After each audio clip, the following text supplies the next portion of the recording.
যখন প্রফেসর কলিমুল্লাহ সরব ছিলেন এই সরকারের বিরুদ্ধে সমালোচনার জন্য, তখন মানুষের মধ্যে একটা পারসেপশন স্টাবলিশড হয়েছে যে তাকে আসলে কথা বলার জন্য, সমালোচনা করার জন্যই তার উপরে এই খরচ নামানো হয়েছে। এটা তো মানুষ মিলাবেই। এবং এরপরের লিস্টে আমি জানি না কেন মাসুদ কামালের নাম আসবে, কেন আপনার নাম আসবে। অনেক ক্ষেত্রে শোনা যাচ্ছে যে আমাদের নামও লিস্ট হচ্ছে, ফাইল হচ্ছে। এই নামগুলো কেন আসবে? মানে তাহলে কি এখানে আমরা কি প্রমাণ করছি? হাসিনার আমলে তো আমরা টকশো করেছি, হাসিনার আমলেতেও মাসুদ কামাল ভাইটাও কথা বলেছে। তো এখন কেন এই প্রশ্নগুলো আসছে? শেখ হাসিনার বিরুদ্ধে তো আমরাও কথা বলেছি, মানে আমরা মোটামুটি মুসলিম কিছু মানুষ কথা বলেছি। ও যে রক্তচক্ষু ছিল আওয়ামী লীগের শেষ পিরিয়ডে, সারা বছর ছিল কম বেশি, পরে সাংবাদিক কাজলকে গায়েব করা হলো, গুম করা হলো, এরকম বা সাংবাদিক প্রবীর শিকদার, তার উপর আক্রমণ করা হলো, তার নামে আইসিপি একটা মামলা দেওয়া হলো, সাইবার সিকিউরিটি অ্যাক্ট তখন বোধহয় ছিল কিনা। তো এই যে ভয়ের সংস্কৃতি তৈরি করা হয়েছে, এবং আমরা তারপরেও কথা বলেছি, তখন আমাদেরকে বানিয়ে দেওয়া হলো বিএনপি জামাতের দালাল। আর এখন আবার কথা বলছি, আমাদেরকে বানিয়ে দেওয়া হচ্ছে ফ্যাসিবাদের দোসর, সুরাচারের দোসর, রয়ের এজেন্ট, ইত্যাদি ইত্যাদি। এগুলো আমাদের গায়ে বাঁধে না, গায়ে লাগে না, এগুলো আমরা শুনে শুনে অভ্যস্ত হয়ে গেছি। কিন্তু বাস্তবতা হচ্ছে এগুলো চলছে। তো এখন আপনি যে লিস্টের কথা বলেছেন, এরকম কোন লিস্ট আসলেই হয়েছে কিনা আমি জানি না, যদি বাস্তবতা। তবে নানান ধরনের গুঞ্জন, নানান ধরনের খবর তো রটে। তো সেই জায়গা থেকে যেমন প্রফেসর কলিমুল্লাহকে কেন্দ্র করে এই কথাগুলো হচ্ছে, অমুক অমুকের নাম আছে, আহ মানুষের ধারণাগুলোতে এস্টাবলিশ হচ্ছে। এবং সবচেয়ে বড় কথা হচ্ছে যে ঘুরে ফিরে গণমাধ্যমে যেমন রিয়েল নিউজটি পাওয়া যায় না, মানুষ যখন সোশ্যাল মিডিয়ার উপর নির্ভর করে, তখন তো ডালপালার আহ যে পাখা গজায়, মানে ডালপালা গজায় আর কি, তো এগুলো তো বিস্তৃতি লাভ করে। সবকিছু মিলিয়ে মানুষের যে পারসেপশন গুলো তৈরি হচ্ছে, এগুলোকে আপনি একেবারে অমূলক বলতে পারেন না। কিছু রয়েছে গুজব, মিস ইনফরমেশন, ডিসইনফরমেশন, অনেক কিছু রয়েছে, কিন্তু সত্যতাও যে একেবারে নেই এর সঙ্গে, তা তো নয়। আমি আপনার কাছে জানতে চাই যে ইউনূস সরকারের আসলে উদ্দেশ্যটা কি বলে মনে করেন? এই 1 বছরে উনি বললেন যে 5ই আগস্ট প্রথম অধ্যায় শেষ করেছেন, এখন দ্বিতীয় অধ্যায়ে পা দিয়েছেন। এই প্রথম অধ্যায়ে অর্জনটা কি করেছেন উনি? এখন সামনের দিকে আসলে উদ্দেশ্য কি? নির্বাচন কি দিবেন উনি? প্রথম অধ্যায়টা কি ছিল? দ্বিতীয় অধ্যায় বলছে যে নির্বাচনী যাত্রা শুরু হয়েছে না? আচ্ছা, তাদের কথাবার্তা আমরা কিভাবে মূল্যায়ন করব? যখন বর্তমান নির্বাচন কমিশনার, মানে নির্বাচন কমিশন গঠনের জন্য সার্চ কমিটি গঠন করা হলো, সার্চ কমিটি যখন গঠন করা হলো এই সরকারের সময়, অর্থাৎ আওয়াল কমিশনের সদস্যরা যখন পদত্যাগ করলেন, তার পরবর্তীতে সার্চ কমিটি গঠন করা হলো। সার্চ কমিটি গঠন করেই আমাদের মহামান্য আইন উপদেষ্টা ডক্টর আসিফ নজরুল কি বলেছিলেন, এই তো আমরা নির্বাচনী ট্রেনে যাত্রা শুরু করেছি। তাহলে ওটা কোন পর্ব ছিল? নির্বাচনী ট্রেনে যদি যাত্রা করে থাকে, ওটা কোন পর্ব? তাহলে তো মানে এটা কোন পর্ব বলবো, মানে এই যে সংস্কার বিচার, তারপরে জুলাই সনদ, ঘোষণাপত্র, এই বলছি সমস্যা বিচার, সমস্যা তো হয়নি, হয়েছে আলোচনা হয়েছে, প্রস্তাব উঠছে, সমস্যা তো হয়নি। তবে প্রকারান্তরে যেসব সোকল সংস্কার, সেগুলো ডক্টর মোহাম্মদ ইউনূস করতেই আছেন, নানান ধরনের সংস্কার, সোকল সংস্কার, সেগুলো করতে আর তাদের মানে মতামতের প্রয়োজন হয় না। এখন বিষয় হচ্ছে যে বিচার প্রক্রিয়া শুরু হয়েছে, আওয়ামী লীগের যারা অভিযুক্ত বা গত সরকারের যারা অভিযুক্ত, বিচার তো হয়নি। এবং এর আগে যে বলা হচ্ছে যে বিচার একটা দৃশ্যমান বিচার শেষ করে বা মৌলিক সংস্কার কিছু করে তারপর নির্বাচন, প্রধান উপদেষ্টা কিন্তু মানে লাস্ট জাতির উদ্দেশ্যে যে স্পিচটা, সেখানে কিন্তু এসব সংস্কারের কথাবার্তা কিছুই উল্লেখ করেননি। কোনটা আমরা এক্স্যাক্টলি ধরবো, আসলে কি করতে চাইছে? এই যে একটু আগে বললাম, আইন উপদেষ্টা বলেছিলেন যে আমরা নির্বাচনী যাত্রা শুরু করলাম, তাহলে নির্বাচনী যাত্রা তখন থেকে শুরু হয়েছে, এখন আবার কেন? তাহলে আমরা আমাদের সংস্কারটা কোথায়? আমাদের সংস্কার কোথায়? আমাদের বিচার, যেটা নিয়ে গত 1 বছর পর্যন্ত বলা হয়েছে যে সংস্কার এবং বিচার সম্পন্ন করে তারপরে নির্বাচনের যাত্রা শুরু হবে। তো ওনারা তো যাত্রা শুরু করলেন, কিন্তু আমরা তো সংস্কারটা পেলাম না।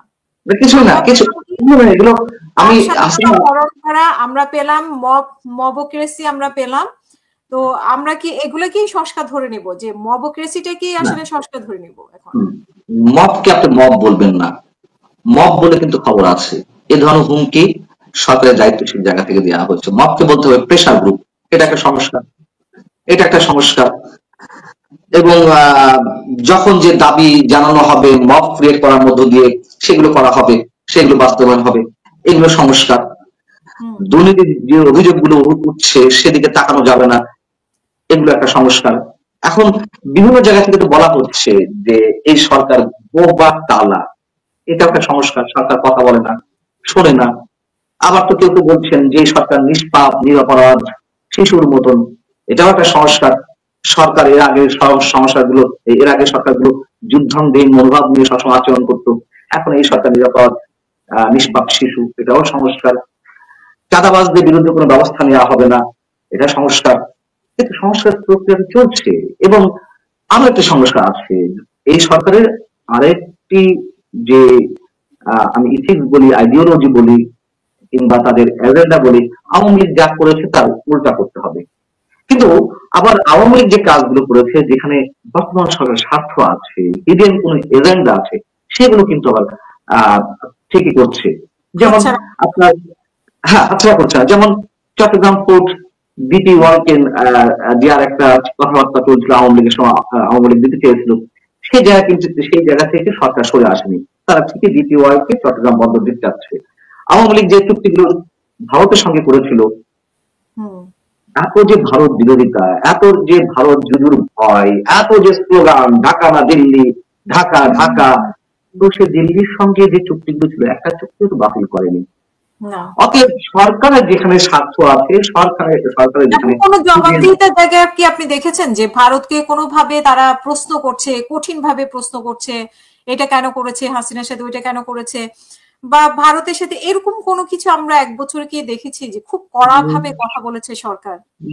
না, অফিসিয়ালি বলেনি, আনঅফিসিয়ালি কোন কোন ক্ষেত্রে এরকম হাত ডাক দেওয়া হয়েছে। যেমন সীমান্তে হত্যাকাণ্ডের বিষয়ে আমাদের সাবেক স্বরাষ্ট্র উপদেষ্টা, মানে বর্তমানে যিনি বস্ত্র মন্ত্রণালয়ের দায়িত্বে আছেন ব্রিগেডিয়ার জেনারেল সাখাওয়াত সাহেব, তিনি স্বরাষ্ট্র উপদেষ্টার সময় থাকাকালীন সময় বলেছিলেন যে এখন থেকে আর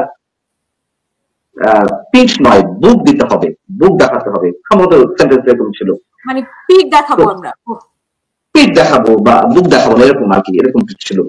আচ্ছা, তারপরে মনে করেন সরকারের উপদেষ্টাদের মধ্যে ছাত্র প্রতিনিধি হিসেবে যারা আছেন, মাহফুজ আলম কিংবা আসিফ মাহমুদ শরীফ ভুইয়া, তারা তো একেবারে বিদ্রোহ করে ফেলে কখনো কখনো ফেসবুক স্ট্যাটাস দেওয়ার মাধ্যমে। যেমন যেমন মাহফুজ আলম একবার বললো বাংলাদেশের মানচিত্র বড় করে দেখালো যে এই বাংলাদেশের রিয়েল মানচিত্র আমাদেরকে, আমাদের হিসাব বুঝিয়ে দিতে হবে, ইত্যাদি ইত্যাদি। তারা যেসব ল্যাঙ্গুয়েজ ইউজ করে, আসলে আমরা অশিক্ষিত মানুষ, আমরা অনেক ধরনের শব্দ বুঝতে পারি না, মানে যেমন বাইনারি শব্দ, বয়ান, কি কি বলে আমরা আসলে, তারা অবশ্যই উচ্চ শিক্ষিত, আমরা অর্ধ শিক্ষিত অথবা অশিক্ষিত বিধায় বুঝতে পারি না। যে এইসব বিপ্লবী কথাবার্তা বলে ভারতকে এক হাত দেখে নেওয়ার হুমকি দিল। এই যে ইনফরমাল কথাবার্তা, এই যে হাত ডাক দেওয়া, সাজিদ আলম যেমন বললেন, আপনার এসে মনে আছে, মোদীকে আমরা দেখে দেব কিভাবে প্রধানমন্ত্রী থাকে, হ্যাঁ মোদীকে দেখে দেয়। আচ্ছা, এইসব বালখিল্য কথাবার্তা কোনো প্রয়োজন আছে? ঠিকই ভারত তার অফিসিয়াল স্টেটমেন্ট দিল এই মানচিত্র বড় করে দেখানোর সময়, তারপর আরো বিভিন্ন ইস্যুতে ভারত তো অফিসিয়াল রিয়াকশন দেখাচ্ছে। তো আপনি যদি বলছেন আমাদের সরকার তো ওইভাবে রিয়াকশন দেখায়নি, যা পারবো না তার মুখে কেন বলবো, কেন নিজেকে খাটো করতে হবে? আমি যেটা বলছিলাম আসলে সরকারের এজেন্ডা কি এখন, মানে কি করতে চাচ্ছে, কি করতে চাইছে? সরকারের এজেন্ডা দেখুন, এটি বললে আমার মনে হয় একটু বেশি বলা হয়ে যাবে অনেকের কাছে, অনেকের কাছে মনে হতেই পারে। আমি এক দণ্ড বিশ্বাস করি না বর্তমান সরকারকে যে নির্বাচন ঠিকঠাক মতো দেবে। যেই সময়সীমাটি বর্তমান প্রধান উপদেষ্টা তিনি উল্লেখ করেছেন জাতির উদ্দেশ্যে, নির্বাচন কমিশনও তার কথার সূত্র ধরে তারাও একটা সময়সীমা আমাদের সময় জানিয়েছে যে ফেব্রুয়ারির প্রথমার্ধে নির্বাচন হবে। এগুলো সবই নাটকের অংশ। যদি বলেন কেন, বিএনপি যখন একটু লাফালাফি করে, দেখেন না বিএনপি কে ডেকে একটু চা সামোসা খাইয়ে মিষ্টি খাইয়ে বিদায় করে দেয়। বিএনপি 3 উপদেষ্টা পাওয়ার এক দাবি করলো, আবার বিএনপি কে যে কোনো বৈঠকে ডেকে ওই উপদেষ্টাদের কারো না কারো কাউকে ওই মিটিং এ রাখে, বিএনপি সব বুড়ো আঙুল দেখিয়ে আসছে। আবার বিএনপি যখন 13 জন লন্ডন বৈঠকের পরে কিছুদিন অফ ছিল, সরকারকে ব্ল্যাঙ্ক চেক দিচ্ছিল, সব কাজে সমর্থন, হঠাৎ করে আবার বিএনপি যখন ডেকে বসলো যে কি ব্যাপার, নির্বাচনের টাইম ফ্রেম তো ঘোষণা করে না লন্ডন বৈঠকের পরও, এবং সারা দেশের মানুষ কিংবা রাজনৈতিক দলের পক্ষ থেকে যখন একটা আলটিমেটাম বা হুঁশিয়ারি দেওয়া হচ্ছিল, তখনই প্রধান উপদেষ্টা আবার এই নির্বাচন টাইম ফ্রেমকে ঘোষণা করলেন। এবং এটা খুব ভালো উদ্যোগ হয়েছে অন্তত সরকারের জন্য। নির্বাচন কমিশন শিডিউল ঘোষণা করবে, নির্বাচনের তফসিল ঘোষণা করবে ডিসেম্বরের দিকে, অর্থাৎ ফেব্রুয়ারিতে নির্বাচন যদি সত্যি হয়, মানে তারা যদি বলে বা যে কোনো ফর্মেটে আপনি বলুন না কেন, তাহলে 50 দিন আগে ঘোষণা করতে হয়, সে হচ্ছে ডিসেম্বরের প্রথম দিকে ঘোষণা করবে। তাহলে এখন চলছে August, September, October, November, December, 5 মাস নির্বিঘ্নে সরকার মোটামুটি ঠান্ডা রাখতে পারবে রাজনৈতিক দলগুলোকে। বলতে পারবে যে আমি তো ঘোষণা দিয়েই দিয়েছি, নির্বাচন কমিশন তো কাজ করছে। এখন তার বিএনপি কোনো চাওয়া পাওয়ার কিছু নাই, মানে বিএনপি এখন এই মুহূর্তে সবকিছুতে সরকারকে ব্ল্যাঙ্ক চেক দিচ্ছে, সবকিছুতে সমর্থন দিয়ে যাচ্ছে। এবং একটা পর্যায়ে এমন কোন এজেন্ডা, তাদের এজেন্ডা বাস্তবায়নের জন্য এমন কিছু করা হবে, তখন বলে যে এই পরিস্থিতিতে নির্বাচন আসলে কিভাবে হয়। যেমন গোপালগঞ্জে যখন আক্রমণ চালানো হলো বা যে সংঘর্ষের ঘটনা ঘটলো, তখন অনেকে বলেছিলেন এনসিপির যে অবস্থা নির্বাচন কি করে হয়। জামাতের আমির বলেছিলেন ডক্টর শফিকুর রহমান সাহেব যে দেশের অবস্থা ভালো না, নির্বাচন কিভাবে হয়।